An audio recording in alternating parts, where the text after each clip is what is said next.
Good morning, John. Good morning. How are you? I'm well. How are you? Good. I'm good. Can you hear me okay? Yes, sir. I can hear Oh, you great. well. Great. Great.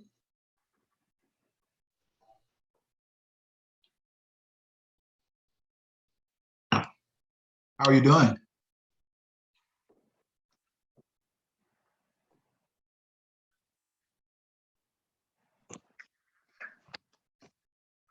Let's see.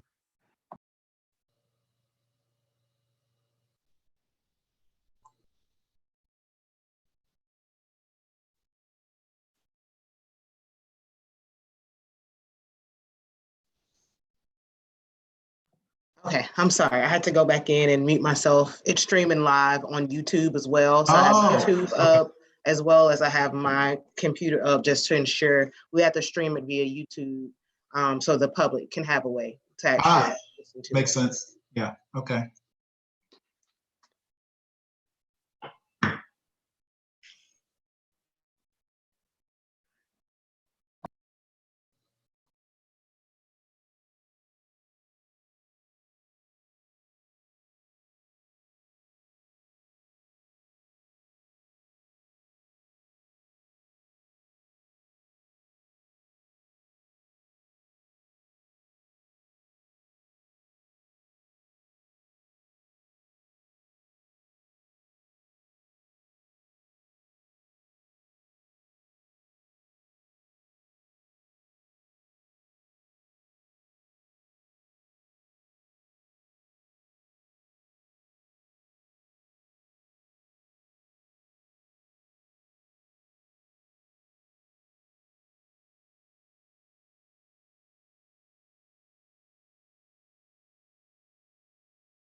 Good morning. Good morning, Chris. Good morning, Mr. Watts. I think Dawn's okay, still Hey, connected. gentlemen. Hey, good morning, John. Good morning. How are you? Good. Hey, Good. Good. Good morning. Hey, Don. How are you guys? Good. How are you? Well, I'm well. I'm well. I'm better. I've been under the weather for quite a while, but I think I've gotten over the worst of it. So happy to be amongst the living again. Well, that's great. That is great to hear. Yeah. Oh, we got everybody online yet? I don't think so. Okay. No, we're still waiting on about 5 more. Okay, great. Hope everyone is doing well. As well as can be expected, I guess, on our end. Yeah. Hanging in there. Indeed. Okay. Well, I'm gonna go dark for a few more minutes till everybody gets back. No problem. Okay.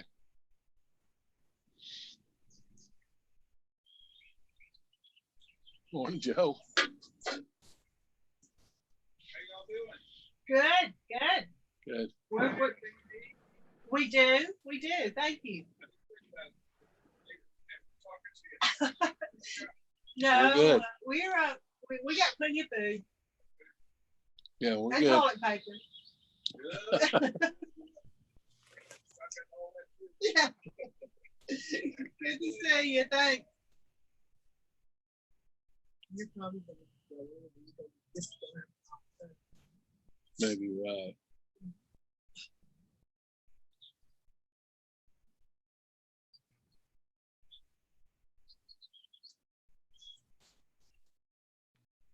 see with your phone. You can get it from the rain.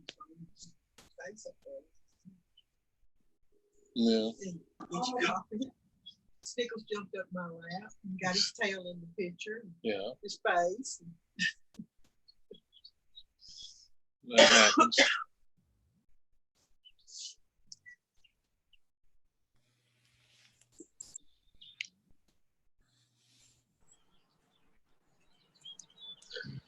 Good morning, Jonathan. Good morning, Michelle.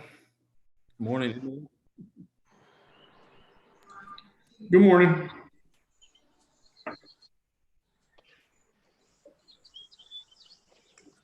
Morning.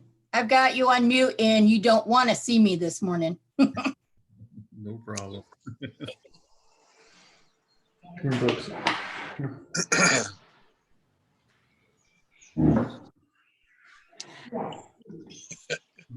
Got his little one there with him. Yeah, he's going to be doing the development authority work today. All right. Having a drink at the same time. I think that's a lot of people. But his is only milk.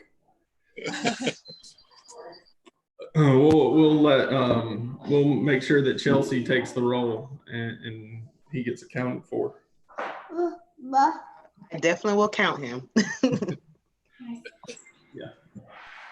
Say bye, Brooks. Say bye. Bye. Bye. Thank you so much. That's very sweet of you. Come on, come with mommy, please. Thank you.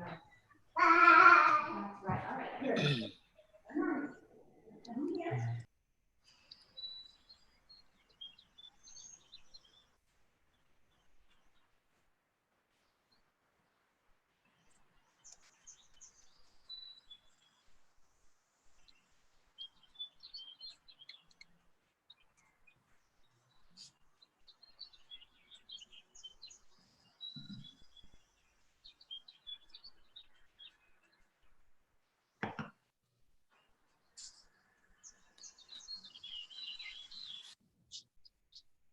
Don, I'm glad those thunderstorms are gone. It looks like it's nice out there now.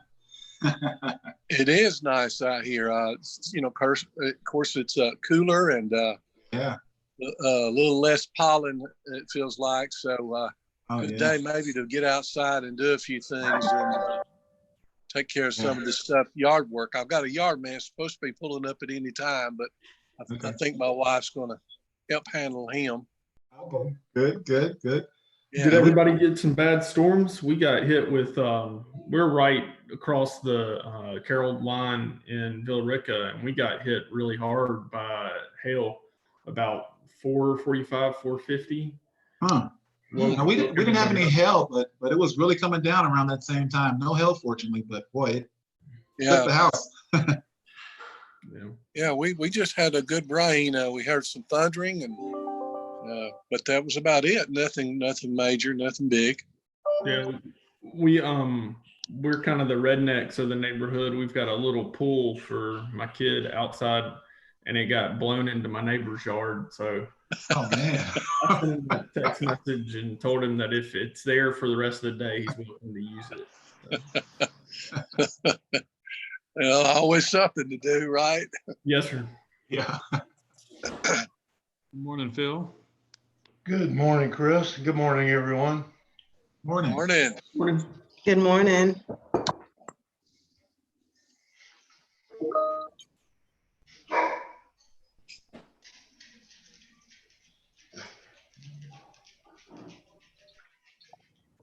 Morning, Scott.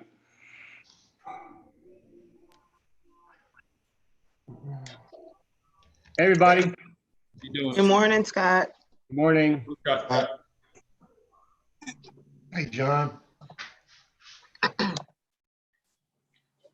have a message from Mr. Leslie Chu, specifically in his words, not my words. And you Old, quote.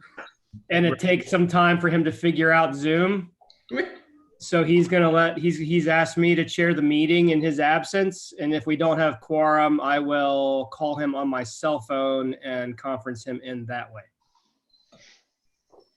Again, that's not me saying he's old. That was his words.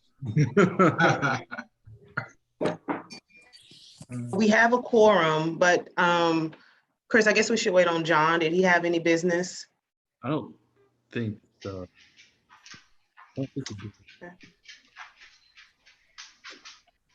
You may want to bring up those items we had email. I don't know. It seemed to be more his speed. I got it. I'm gonna go out there. Okay. Hey there. Okay. Well, Mr. Vice Chair, you can Yes, call the ma'am. meeting to order whenever you are ready. All right, very well. I call this April 9th meeting of the Douglasville Development Authority to order. Can you conduct roll call for us, Chelsea? Yes, sir. When I say your name, I just ask, so this is viewed and it's live streamed via YouTube, and the audience may be listening either or looking at it virtually and they can actually see you, or maybe listening to it audio only. So I do ask when you say here, or if you make any motions or anything, if we have any new business, that you do call the motions and then you say your name afterwards, as well as Mr. Vice Chair, when you call on someone or ask for comments or questions, I just ask if you just go around the screen and ask for individual comments only, just to make sure that the audio is clear. So when we do play it back, each person can hear, or the audience can hear what each person has said. I'll start with Mr. Vice Chair, Scott Powers. Present. Ms. Kathy Smith Curry. Mr. Don Watts. Present. Mr. Jeff Camp. Mr. Phil Sisk. Present. Mr. Leslie Chu. Mr. John Williams. Present. Chris Pumphrey. Present. Breezy Straighten. Jonathan Lupo. Present. Emily Hardaway. Present. And Michelle Chris. Present. Thank you. I've conducted roll call and I'll turn it back over to you, Mr. Vice Chair. Very well. Thank you very much. Everybody, I realize this is very unusual circumstances. I really appreciate everybody. Some of us more challenged than others with electronics, logging in via video conference call. I think it's pretty cool technology, and I appreciate that we're able to convene and still get some business done. Hope everybody's at home healthy and safe, and that this is a very short-lived experience for all of us. If you would, please take a look at the minutes, which Chelsea emailed out to us. Does everybody have a copy of those? Or I should say, does anyone not have a copy of the minutes? Yes, this is John Gornell. I'm here. Hey, John. just want to, I don't know if you called roll yet. We just finished roll, and I'm sure Okay, Chelsea's just included you in the roll call. Thank you. Yes, sir. Okay, I now have I'll listen. Mr. Gurnall as well as Mr. Chu marked as present. Very good. Leslie, welcome.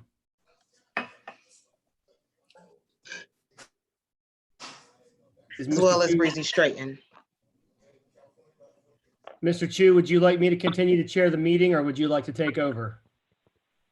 Oh, go ahead. My signal's a little weak, but go ahead if you would. Okay.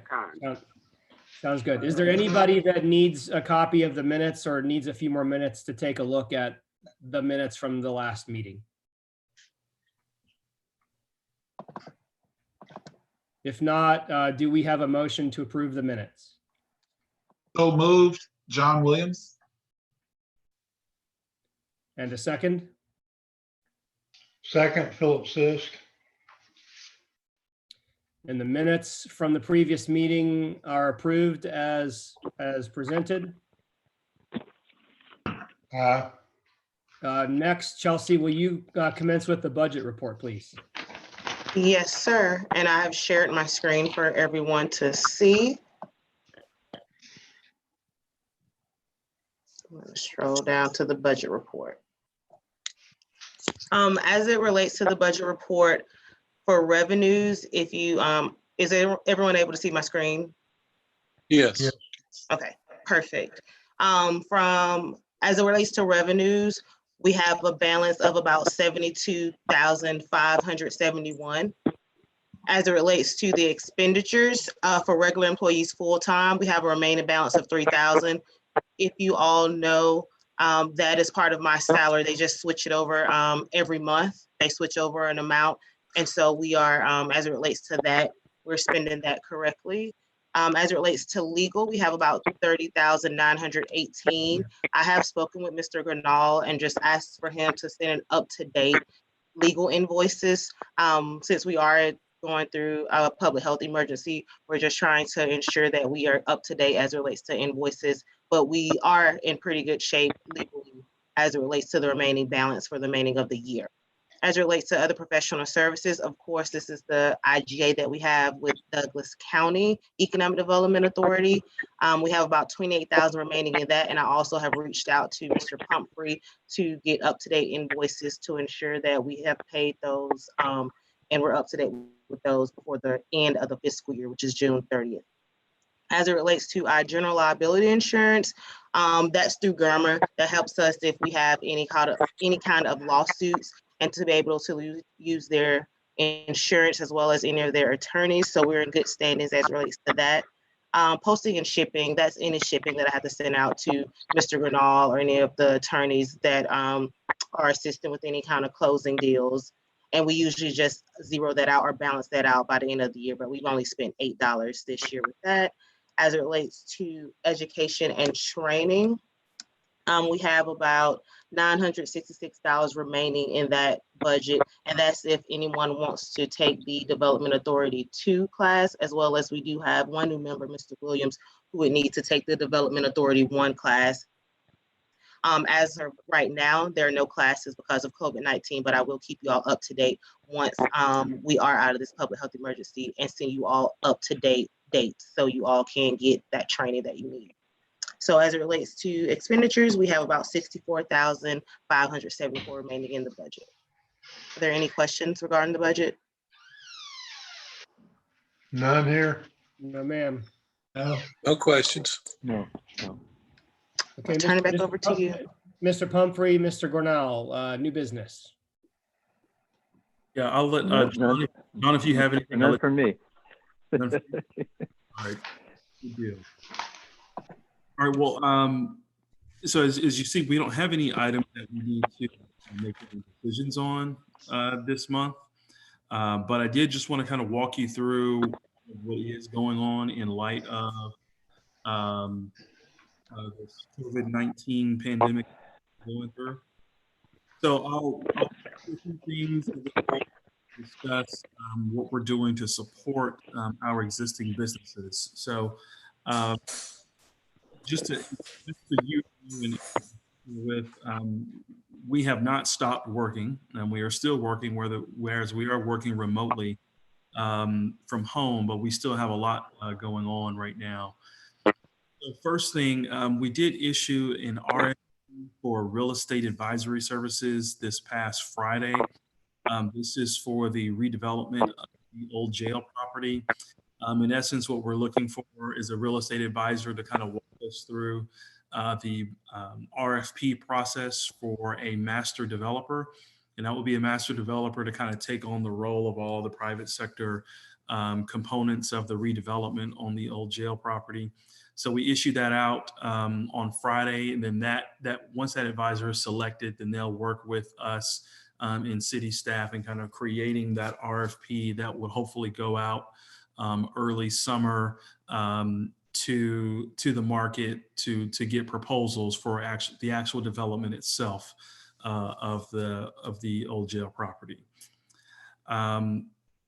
Some other news. So some of you participated in our group session. I want to say this was February, if not the early part of March. Our session on the revamp of our incentives toolbox. And so we now have the draft report of that incentives toolbox. And we've made some comments, sent those back to our consultant, and hope to have a call with them early next week about those comments and updates. And then once we kind of get through that, I'll send it to you all as a board, as well as the County Development Authority Board as well for review, and then make sure we covered everything, and then hopefully finalize that and take it to the respective jurisdictions, the Douglas County Board of Commissioners and City of Douglasville Council. Any questions on any of that? Just one pretty quick question about the first item that you mentioned, the old jail property. So just to kind of bring everybody up to speed, is the intention for that to end up being sort of a public-private partnership to where the Development Authority and the city are going to hire a master developer, and then that individual, that company will help kind of coordinate and entice other developers and other retail partners and others to come to the table? Is that sort of the vision? Yep, that's exactly right. Okay, very cool. And in the past, we've talked about there being a little bit of challenge with sort of historical opinions, I guess, in the development community about doing work in Douglasville and Douglas County. With this project, are you guys, as you kind of are out in the marketplace, finding that there's a little more openness and interest, and people are seeing the things that we're doing here and more willing to consider coming and doing work here? Yeah, I mean, you still have a bit of a mixed bag in that one of the things we were working towards to kind of overcome some of that. We had a bus tour that was scheduled for next week, Wednesday. So that obviously is not happening. And it was going to be in conjunction with the State of the City County address. And so the plan there is we were working with the Council for Quality Growth. We had prepared the invite, had the invitee list all set the early part of March. And then obviously that all kind of went away. So, but the goal there is to continue to build relationships with commercial developers, commercial and residential developers, about the opportunities that exist in Douglasville and Douglas County, and address any concerns that they might have with that development process.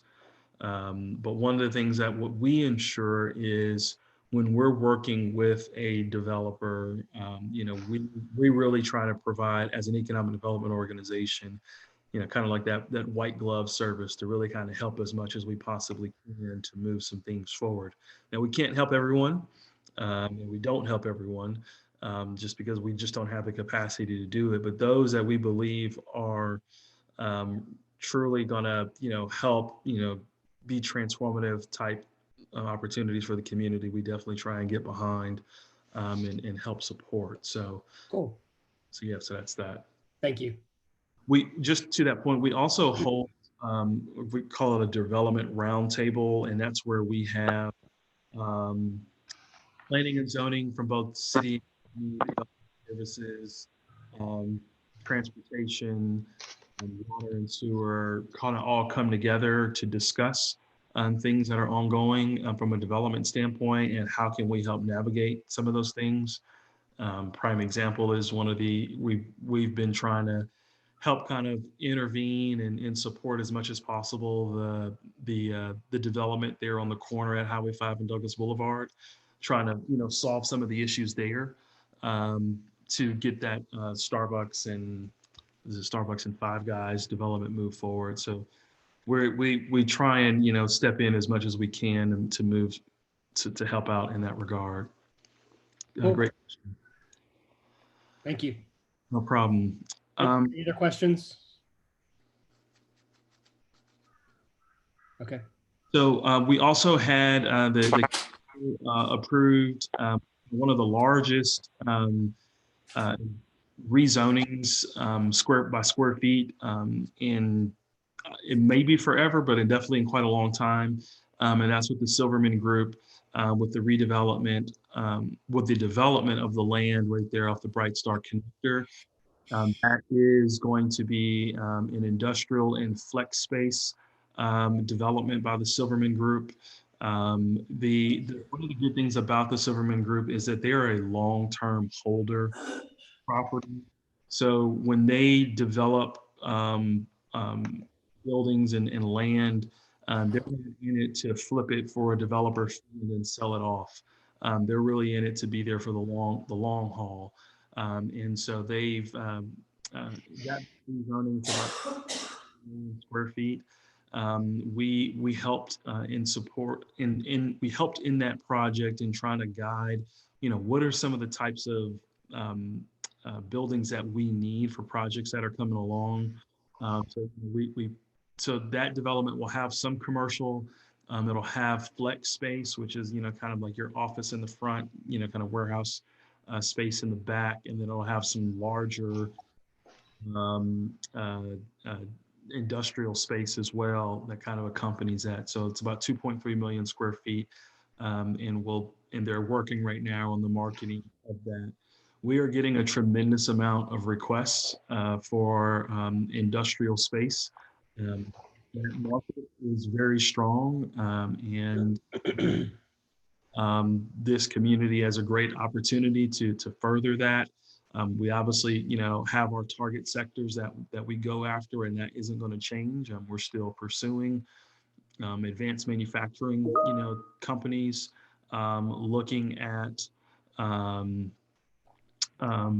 you know, professional and technology services in retail and entertainment. So we're not changing any of our focus, but we'll continue to focus on those efforts in helping to fill those buildings with those sectors. From a project activity standpoint, as you know, you think that all activity has halted because of the pandemic. It's not the case. However, it is a bit of a mixed bag amongst the different industries, different companies. You know, some are moving forward with their plans, some have put their plans on pause, some are taking this time to re-engineer their plans, and with anticipation of coming back, you know, on the market. So we have received new RFIs over the last month of varying types. We've even had one company say they're interested in coming in for a visit within the coming weeks, which we thought was interesting. But we'll see how that plays out. We do have a project that had looked at two buildings in the community. One was one of the buildings that the Silverman Group has under construction off of Bright Star, and then another one that has been completed by Lincoln Property Group in Lithia Springs. They are a manufacturing and North American headquarters operation. They seem to have settled their attention on the building in Lithia Springs, primarily because of their short timeline and in the fact that that building is complete. So we should have a notice on that project fairly soon. we've also been working in supporting a developer in negotiating a letter of intent for a retailer here in Douglasville. That letter of intent is in the process of being executed by the seller, and then the developer will obtain the approval by their client. And the goal is to have that store open in 2021. So as an authority, we might have a role to play in that project. As of right now, those decisions are being made by the seller and buyer, and I'll keep you posted. But they also may be able to utilize some of the tax allocation district benefits to move the development forward as well. So we'll keep you all posted on that, but it's good to see that that's moving forward. It started before we kind of had all this shut down, but they're still moving that effort forward and not slowing it down. Can you give us a hint as to what type of retailer it is, or tell us anything about it? I'd rather not at this point until we move further down the line, and then I'll keep everybody posted. Fair enough. Any questions? Other questions on project activity at this point?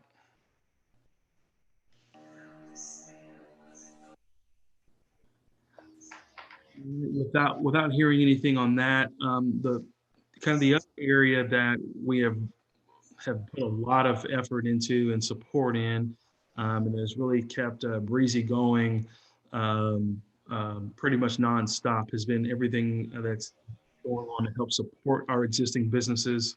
The impact of this pandemic has been vast.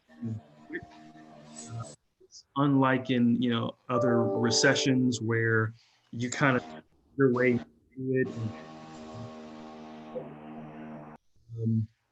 In this situation, everything halted at once, and so you can imagine, and some of you probably have experiencing this from a business side of things, is all the decisions that are being made and how everything is kind of changing on a daily basis. So there's been a lot of work. We've been working with the chamber to move some of these efforts forward, and I'm going to let Breezy go into further detail on that. Good morning, everyone. Thank you, Chris, for letting me talk about these efforts that we've been doing. They center around basically 3 areas. One has been supporting our small businesses and ensuring that they understand the dynamic of the various resources available to them through the Small Business Association, and understanding how to apply for those emergency funds or to do the payroll protection program, and just ensuring that they feel supported and that they know where to turn should they have any questions. The chamber has taken the lead on that with us in a supporting role, except for the fact of more of our manufacturing and distribution small companies. We are taking the lead on that. So it's a shared effort regarding that.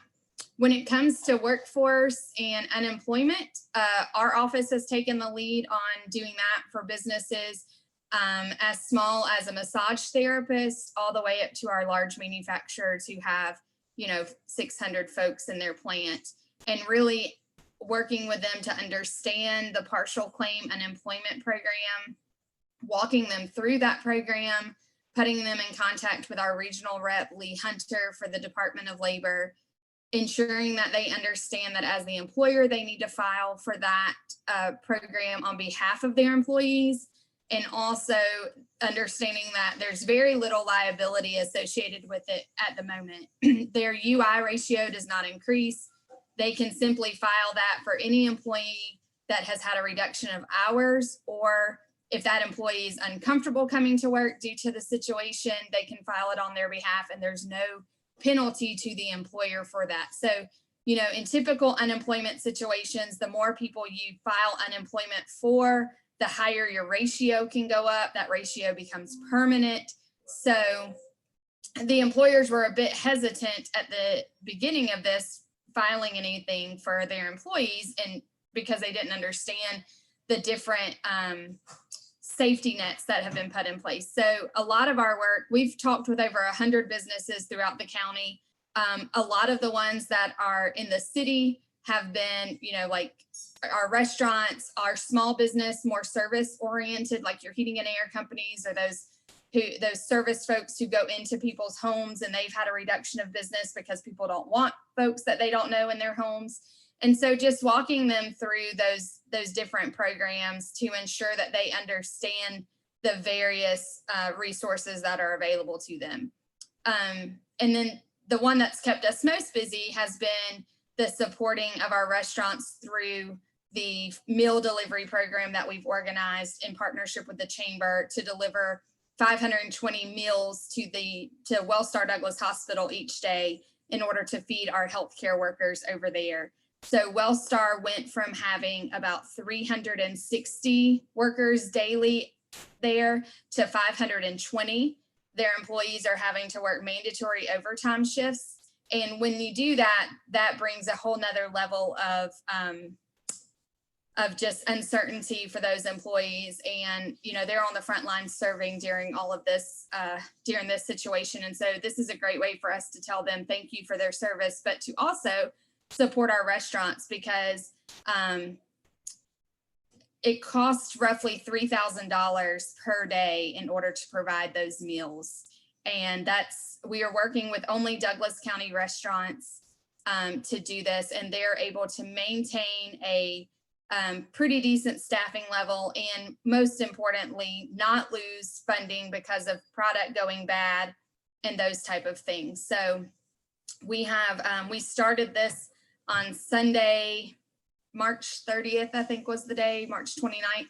And we have done daily deliveries since then. And we hope to do this for as long as they need to, or until the funding runs out. So if you have any questions, happy to answer them. Breezy, Chris, I just want to say absolutely thank you to you guys and your leadership and trying to solve really critical problems in our community.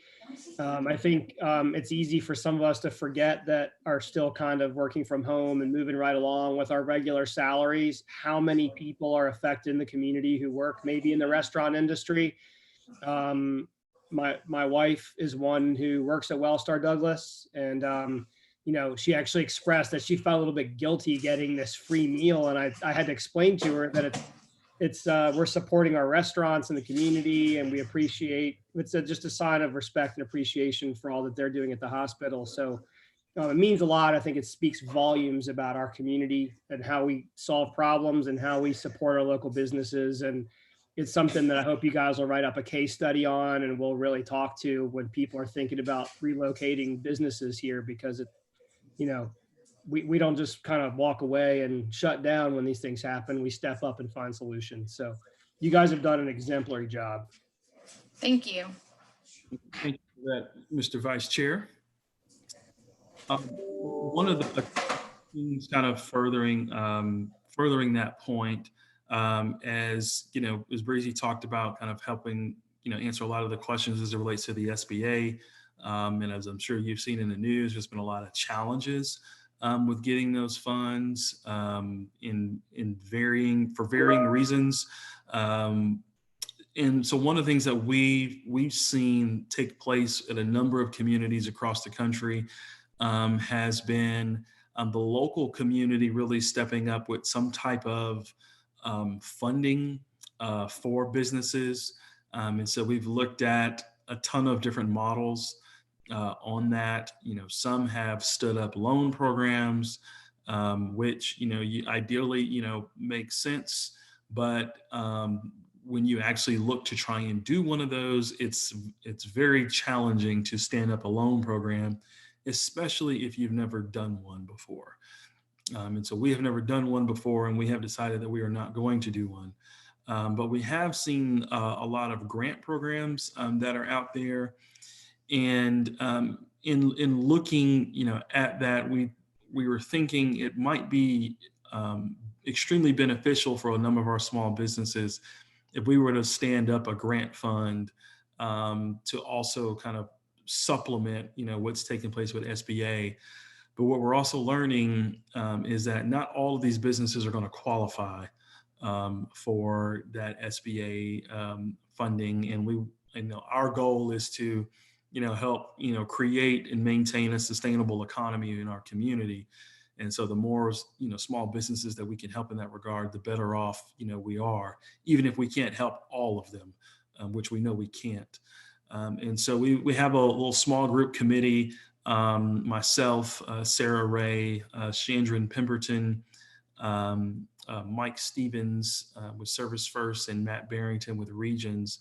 And we're kind of looking at the parameters around that and in trying to kind of come up with a solution on how to provide that funding. Mike and Matt are both heavily engaged in this SBA program. They're dealing with businesses all day, every day, and that's 7 days a week, trying to answer questions, move some of these loans forward, getting them approved and what have you. And so, they're learning as they go as well. And so it's good to kind of get their input into the development of such a program. So, what we're looking at is a $500,000 fund that would, go out to small businesses. It'll likely be, businesses with 25 employees or less, or somewhere around that. We're having conversations with both city and county managers about, potential funding coming from council and board of commissioners. We would also use our own funds to go into that as well. But then we're also reaching out to some of our larger businesses that aren't as adversely affected by this. And so I've got a call with Google as soon as this meeting is over to talk about their participation, in that, and maybe we can grow the size of that fund. But we're looking at all of the pros and cons of doing such a program. And we have not decided, to actually do it yet, but we're leaning towards it. So I wanted to, make sure that you were all, kept abreast of that. And if you had any questions, about it, or any input you'd like to provide, would be more than glad to receive it. And then the last thing we've got, we launched our capital campaign for the public-private partnership. And when I say launched, it's really just doing the background work. We have not gone out and asked for any funding or anything. As you can imagine, this probably isn't the best time to start asking for funding to support a new organization, but we're just doing a lot of the background work on that effort, and we'll be rolling that out, kind of later in the summer. But just want to let you know that was moving forward. And that's about it, Mr. Vice Chair. That's all we've got. One more quick question that I had. Looks like and this may be more of a Chelsea question, looks like the city's about completed the cleanup of the old mill site. Is there any kind of a timeline when that will kind of be revisited for redevelopment? Yes, so the city has actually completed cleanup of the old mill site. That happened earlier last week. So what we'll do now, since it is, we're in like the public health emergency, we're gonna revisit in January, because we basically stripped like our entire budget, and just to have operating costs in there. So in January, we'll talk to our mayor and council about what they want to do with that site, as it relates to maybe issue an RFP or to maybe do something on our own on that site. But as for now, we don't have anything planned for that site, but we will hopefully talk to council in January during their council retreat. Perfect. Thank you.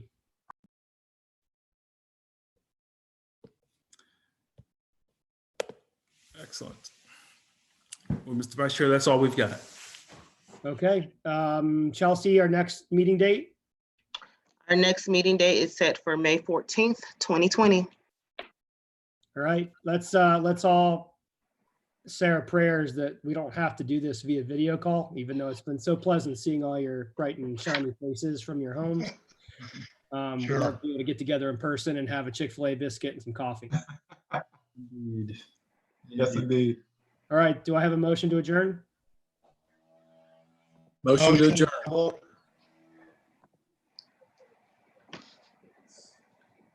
Who made the motion? Don Watts. Okay, thank you, Mr. Watts. And a second? Philip Sisk. Very good. All right. The meeting stands adjourned. Thank you all very much. Leslie, I did pass along your message that you said you were old and you were having technical difficulties. That was not my choice of words. Well, I'm not that old now. I've been listening. All right. Thanks, everybody. Be safe. Thank you. Everyone be safe.